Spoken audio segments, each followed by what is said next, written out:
नमस्कार, मैं हूं उदय प्रताप सिंह और आप सबका स्वागत है इस खास सेशन। अभी पवन खेड़ा जी निराश थे और थोड़ा कह रहे थे कि विपक्ष जो है नाखुश है मीडिया से, मगर इंडिया न्यूज़ से तो नाखुश नहीं हो सकता, क्योंकि आप इत्तेफाक देखिए दोनों जो पहले सेशन है आज मंच के, दोनों सेशनों में विपक्ष के ही मजबूत नेता हैं। पवन खेड़ा जी को आपने सुना और अब हमारे संग जुड़ रहे हैं एक बहुत ही होनहार वक्ता, आम आदमी पार्टी के राज्यसभा सांसद संजय सिंह जी। संजय सिंह जी, बहुत बहुत स्वागत है आपका आज। नमस्कार, आपके दर्शकों को नमस्कार। आज इस सेशन का शीर्षक है चक्रव्यूह में आप। तो मेरा सीधा सवाल आपसे पहले यही होगा, क्या आप मानते हैं कि इस वक्त आम आदमी पार्टी एक चक्रव्यूह में फंसी है? अरविंद केजरीवाल जो दिल्ली के मुख्यमंत्री हैं वो जेल में हैं। आपके पूर्व उप मुख्यमंत्री मनीष सिसोदिया जी वो भी इस वक्त जेल में हैं। आप खुद जेल में थे, जेल से आप रिहा होके आए हैं। तो क्या ये आम आदमी पार्टी के लिए सबसे कठिन दौर इस वक्त चल रहा है? और क्या आप मानते हैं कि आप चक्रव्यूह में फंस चुका है? क्या आप अभिमन्यु बनेंगे या आप फंस जाएंगे? देखिए, ऐसा है कि चक्रव्यूह में क्यों फंसाया गया हमको, सबसे बड़ा सवाल तो ये है। इसलिए कि देश के अंदर एक नई राजनीति की शुरुआत अरविंद केजरीवाल जी के नेतृत्व में हुई। 3 बार उनको दिल्ली के लोगों ने चुना और अरविंद केजरीवाल जी ने दिल्ली में शिक्षा के लिए, बिजली के लिए, पानी के लिए, हेल्थ के लिए काम किया। माताओं बहनों के लिए बस की फ्री यात्रा की योजना हो या बुजुर्गों की तीर्थ यात्रा की योजना हो, बहुत सारे काम किए। और इतना काम किया कि आज पूरी दुनिया में दिल्ली के शिक्षा मॉडल और हेल्थ मॉडल की चर्चा हो रही है। मोहल्ला क्लिनिक का हमारा मॉडल, जहां पे 200 तरह की जांच फ्री होती है, अल्ट्रासाउंड होता है फ्री में, दवाएं मिलती हैं मुफ्त में। हमारे एजुकेशन का मॉडल, जहां पे बच्चों की पढ़ाई के लिए जिन स्कूलों में मकड़ी के जाले लगे रहते थे, आज वहां एयर कंडीशन कमरे बने हैं बच्चों की पढ़ाई के लिए, एथलीट के ग्राउंड बने हैं, हॉकी के ग्राउंड बने हैं, स्विमिंग पूल का निर्माण हुआ है। अमेरिका के राष्ट्रपति की पत्नी ट्रंप हिंदुस्तान आती हैं तो कहती हैं हमें केजरीवाल और सिसोदिया के द्वारा बनाया गया स्कूल देखना है। ये कारण है कि दिल्ली में एक हम नई राजनीति दे रहे हैं, इसलिए हमें चक्रव्यूह में फंसाने की कोशिश की जा रही है। हमारे मुख्यमंत्री को पकड़ के आपने जेल में डाल दिया, शिक्षा मंत्री 2 साल से जेल में है, स्वास्थ्य मंत्री 2 साल से जेल में है, मुझे 6 महीने उठा के आपने जेल में रखा। इस देश के अंदर 6 लाख लोग जेलों में हैं, 76% अंडर ट्रायल हैं, 76%। आपका मकसद ट्रायल पूरा कराना नहीं, आपका मकसद सच को सामने लाना नहीं, आपका मकसद है जेल में डाल के रखना।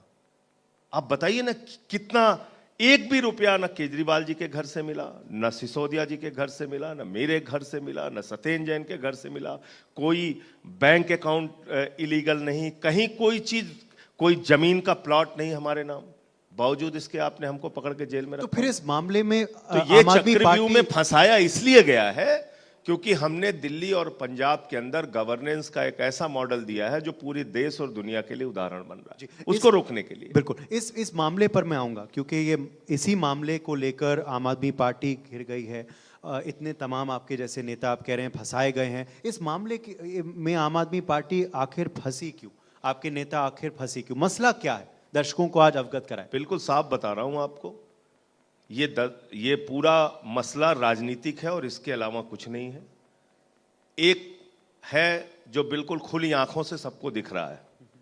एक व्यक्ति इसमें गिरफ्तार हुआ, शरद चंद्र रेड्डी, जिसको खुद ईडी ने, हमने नहीं, ईडी ने कहा यह किंग पिन है, बीजेपी ने कहा यह किंग पिन है, बीजेपी के नेताओं ने कहा यह किंग पिन है, और वो अपनी अरेस्ट के बाद 60 करोड़ रुपए की रिश्वत दे रहा है बीजेपी को।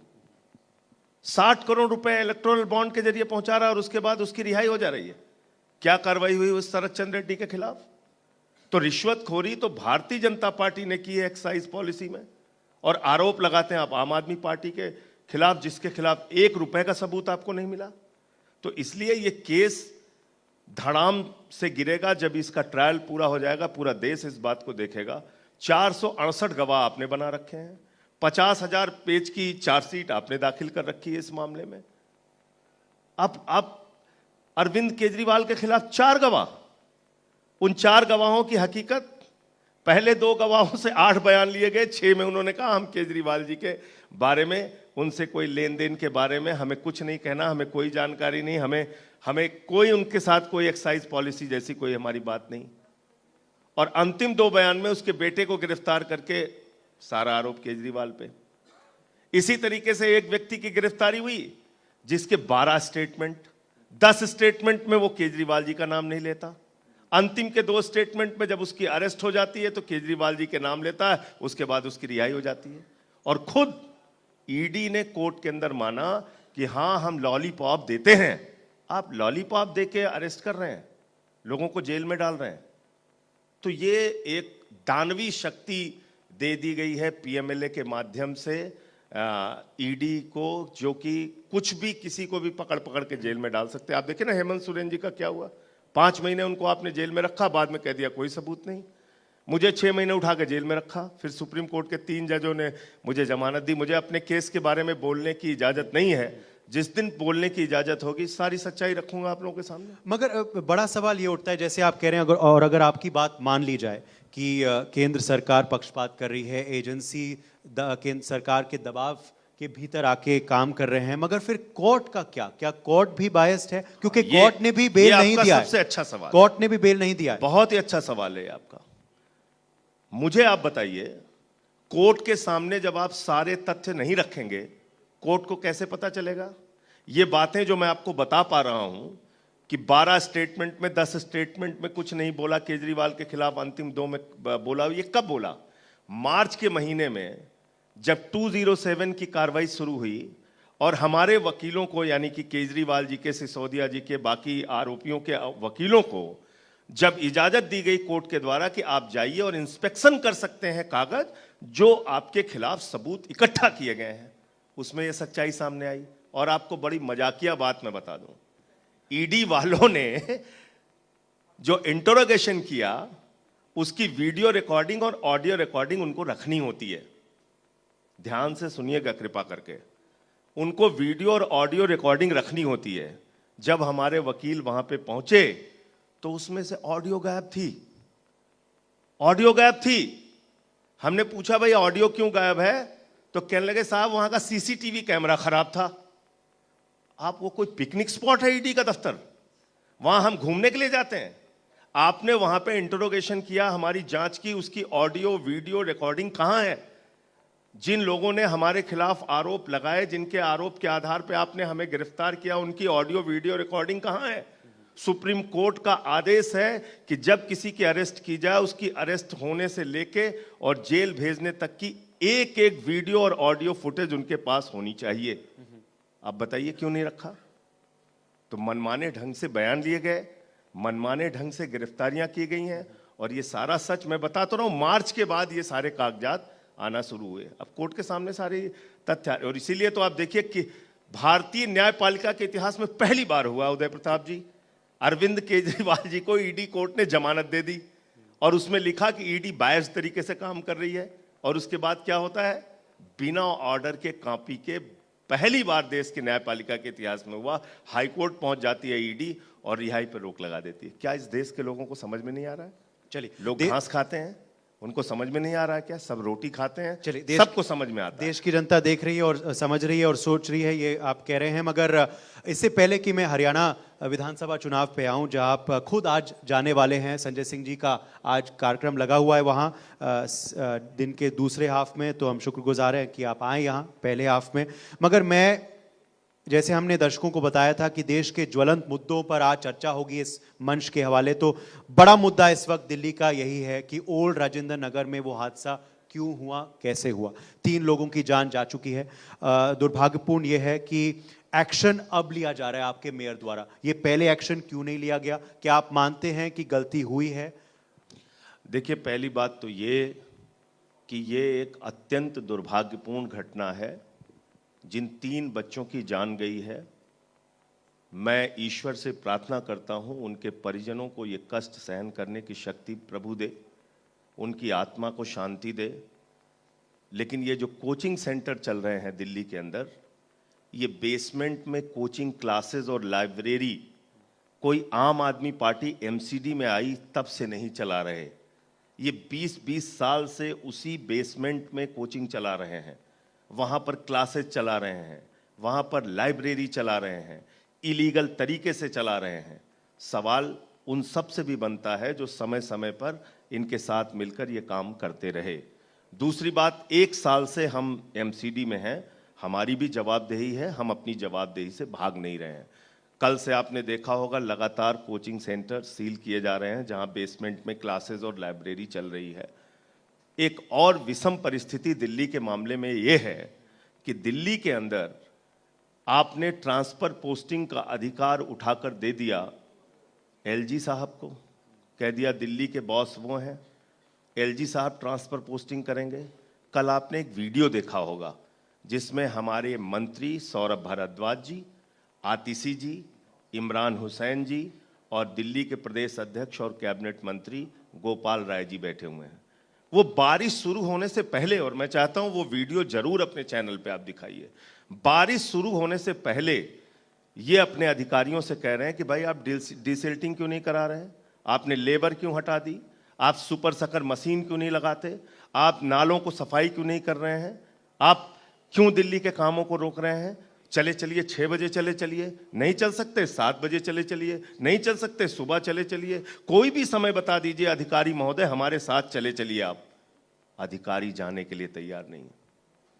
और एलजी साहब ने क्या कार्रवाई की उनके खिलाफ। तो ये बीजेपी, एलजी और अधिकारियों की मिलीभगत से दिल्ली की लोगों के जीवन को नरक बनाने की एक गहरी साजिश है, जिसका पर्दाफाश हम गली गली में जाके करेंगे, इनको एक्सपोज करने का काम करेंगे। आप दिल्ली के लोगों के नाले और नाली इसलिए नहीं साफ कर रहे हैं क्योंकि यहाँ पे आम आदमी पार्टी की सरकार है।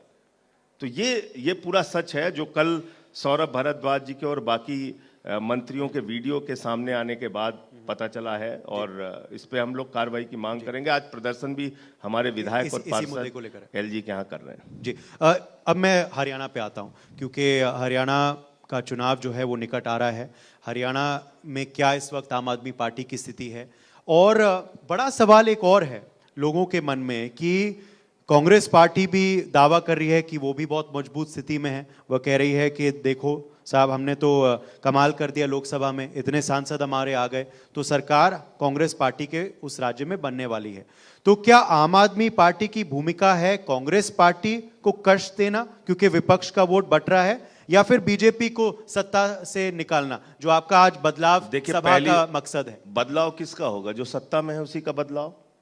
तो भारतीय जनता पार्टी 10 साल से सत्ता में है, उसने हरियाणा को बर्बाद करने का, भ्रष्टाचार की आग में झोंकने का, पेपर लीक कराने का वहां पे काम किया है, किसानों पे लाठियां चलवाने का, गोली चलवाने का काम किया है। एमएसपी मिलती नहीं, अग्निवीर योजना से हरियाणा का नौजवान त्रस्त है, पीड़ित है। वो बड़े फक्र से सेना में जाता था और जरूरत पड़ने पे अपने प्राणों की आहुति देकर देश की रक्षा करता था। हरियाणा के हर गांव के बाहर आपको किसी न किसी शहीद का गेट मिल जाएगा जो बताता है कि वहां के युवाओं ने देश के लिए अपने बलिदान दिए हैं, देश की रक्षा के लिए अपना सब कुछ न्यौछावर किया। आपने अग्निवीर योजना ला दी। आप कह रहे हैं साहब हम युवा बना रहे हैं सेना को, तो अगर युवा बना रहे हैं आप सेना को तो सबसे पहले प्रधानमंत्री युवा बनाइए। 73 साल में देश के प्रधानमंत्री को तीसरी बार प्रधानमंत्री बनना है, और 4 साल में आप किसान के बेटे नौजवान को आप रिटायर कर दे रहे हैं सेना से। आप कह रहे हैं युवा बना रहे हैं आप सेना को। जो सेना पाकिस्तान के 2 टुकड़े करती है वो सेना युवा नहीं थी क्या? जो पाकिस्तान को बार बार हराती है, जो गलवान घाटी में लड़ती है, जो सेना कश्मीर की सीमा पर जाके लड़ती है, वो सेना युवा नहीं है क्या?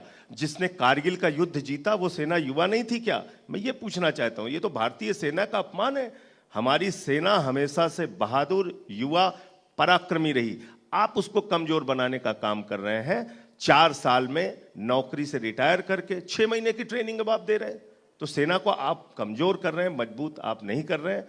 मैं ये कहना चाहता हूं, तो हरियाणा में अग्निवीर एक बहुत बड़ा मुद्दा है, बेरोजगारी बड़ा मुद्दा है, किसानी बड़ा मुद्दा है। ये सारी चीजें हम लोग लेके जा रहे हैं, और केजरीवाल जी की 5 गारंटियां जिसमें रोजगार देने का वादा, बिजली फ्री देने का वादा, शिक्षा फ्री देने का वादा, इलाज फ्री देने का वादा, ये सारी बातें हम लोग जनता के बीच में लेके जा रहे हैं और वहाँ सारी सीटों पे चुनाव लड़ेंगे। संजय जी, आप राजनीति में बहुत सक्रिय हैं, तो पता नहीं अगर फिल्मों और टीवी शोज देखने का आपको मौका मिलता है या नहीं, मगर एक बहुत ही मशहूर टीवी शो था, ये रिश्ता क्या कहलाता है, और यही सवाल आपसे है, ये रिश्ता क्या कहलाता है? कांग्रेस और आपका रिश्ता क्या है? कांग्रेस और आप अभी दिल्ली में साथ लड़े और हरियाणा में साथ लड़े, मगर पंजाब में आप अलग लड़े। अभी आने वाले विधानसभा चुनाव में आप अलग लड़ रहे हैं। राजेंद्र नगर के मुद्दे को लेकर भी कांग्रेस आप ही को घेर रही है, तो ये क्या रिश्ता है? ये रिश्ता क्या कहलाता है? मैं आपको बताता हूं, 144 करोड़ लोगों का ये देश है, बहुत विशाल और बड़ा देश है। यहां पर गठबंधन की सरकारें भी चली हैं और अलग अलग गठबंधन के घटक दल एक दूसरे के खिलाफ भी लड़े हैं। एनडीए में रहते हुए जेडीयू बीजेपी के खिलाफ लड़ा है, एनडीए में रहते हुए शिवसेना बीजेपी के खिलाफ लड़ी है, और आज इंडिया गठबंधन में रहते हुए भी सीपीएम कांग्रेस के खिलाफ लड़ती है। पंजाब में हम कांग्रेस के खिलाफ लड़ते हैं, बंगाल में टीएमसी कांग्रेस के खिलाफ और सीपीएम सीपीआई के खिलाफ लड़ती है। लेकिन राष्ट्रीय मुद्दों पर एक सबसे बड़ा मुद्दा है कि देश को नफरत की आग में झोंकने की अगर आप कोशिश करेंगे तो उसके खिलाफ हम सब लामबंद होकर, इकट्ठा होकर आपसे लड़ेंगे। ये नेम प्लेट वाली पॉलिटिक्स इस देश के अंदर हम चलने नहीं देंगे। आप नेम प्लेटें लगवा रहे हो, आप ठेले वालों का नेम प्लेटें लगवा रहे हो। जिन लोगों ने लाखों करोड़ रुपए बैंकों के लूटे, उनके नेम प्लेट क्यों नहीं लगवाते आप भाई? आप कहिए नीरव मोदी गले में नेम प्लेट लगा के घूमे, 20,000 करोड़ हिंदुस्तान की बैंकों का लूटा है उसने। ललित मोदी, विजय माल्या, नितिन संदेशरा, कितने नाम है। और आपके दोस्त अडानी जी, जिन्होंने पूरा हिंदुस्तान सब कुछ अपने हाथ में चाहते हैं। तो आप एक गरीब आदमी को कह रहे हैं नेम प्लेट लगाओ, अपनी जाति बताओ, अपना धर्म बताओ, जिससे तुम्हारे साथ भेदभाव किया जा सके, जिससे तुमको पीटा जा सके।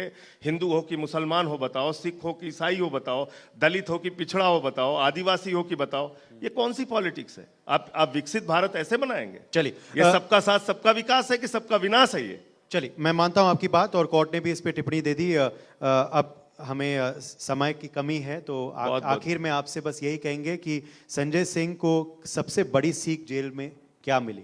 क्योंकि आप जेल से होते हुए आए हैं। जेल में इंसान जो है वो सोचने को मजबूर हो जाता है, काफ़ी बदल जाता है। स्वतंत्र सेनानी भी जेल गए थे, नेता भी जेल गए थे, क्रिमिनल्स भी जेल जाते हैं। जेल में संजय सिंह क्या बदल के आया, क्या सीखा? देखिए उदय प्रताप जी, इन्होंने तो मुझे भेजा था कि मैं टूट जाऊंगा, लेकिन एक प्रकार से इन्होंने मेरा भला किया। भला क्या किया? इतना समय नहीं मिलता, इतना समय नहीं मिलता, किताबें नहीं पढ़ पाता। मैंने जेल में जाने के बाद सबसे पहले नेल्सन मंडेला जी को पढ़ा, सत्य का प्रयोग गांधी जी की दोबारा पढ़ा, आज़ादी के दीवाने किताब पढ़ी, शहीद आजम भगत सिंह जी को पढ़ा। हर दिन पढ़ा शहीदों के बारे में, अपने वीर सपूतों के बारे में, महापुरुषों के बारे में, नेताजी सुभाष चंद्र बोस के बारे में। और हर दिन ये हमारा जज्बा, हमारी इच्छा शक्ति मजबूत हुई कि इनसे जमकर लड़ना है, झुकना बिल्कुल नहीं है, जमकर लड़ना है। चलिए, यही जज्बा आप कायम रखें, और बहुत बहुत शुक्रिया। फिलहाल के लिए हम आपको बोलते हैं संजय जी, आप आए।